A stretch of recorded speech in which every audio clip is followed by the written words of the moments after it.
बिहार निवडणुकांच्या तारखांची होणार घोषणा। सर्वच्या सर्व 243 जागांच्या तारखा होणार घोषित।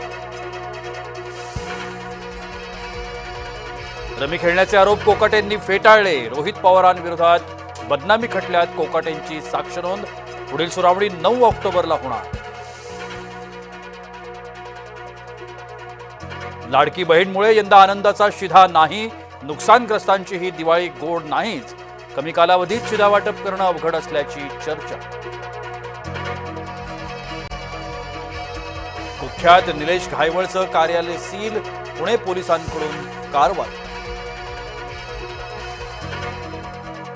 शिवसेनेत येताच राजन तेली बरसले नितेश राणेंवर। सिंधुदुर्ग जिल्हा बँकेतलं कर्ज घोटाळं। नितेश राणेंमुळे राजन तेलींचा नितेश राणेंवर बँक घोटाळ्याचा आरोप। नवी मुंबई विमानतळाच्या उद्घाटना दिवशी अवजड वाहनांना प्रवेशबंदी। नवी मुंबई विमानतळाचं 8 ऑक्टोबरला उद्घाटन।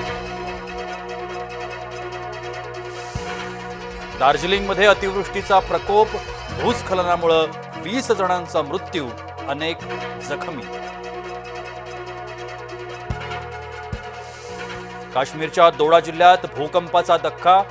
3.6 रिश्टर स्केल तीव्रतेचा भूकंप झाल्याची माहिती। मध्यरात्री 2:47 जाणवले धक्के।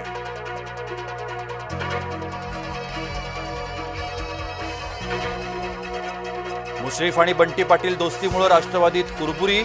मुरगुडचे माजी नगराध्यक्ष करणार भाजपात प्रवेश। माजी नगराध्यक्ष प्रवीणसिंह पाटील भाजपच्या वाटेवर।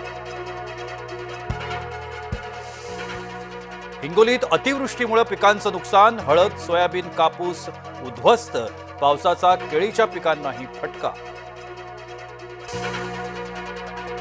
कार्तिकीची पूजा कुणाच्या हातून? मंदिर समितीने विचारला मुख्यमंत्र्यांना सवाल।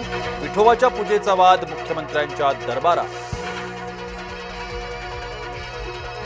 भारतीय न्याय व्यवस्थेची नामुष्की। अनैतिक न्यायाधीशाची पाठराखण सुरूच। 2 आठवड्यात 2 न्यायाधीश बडतर्फ।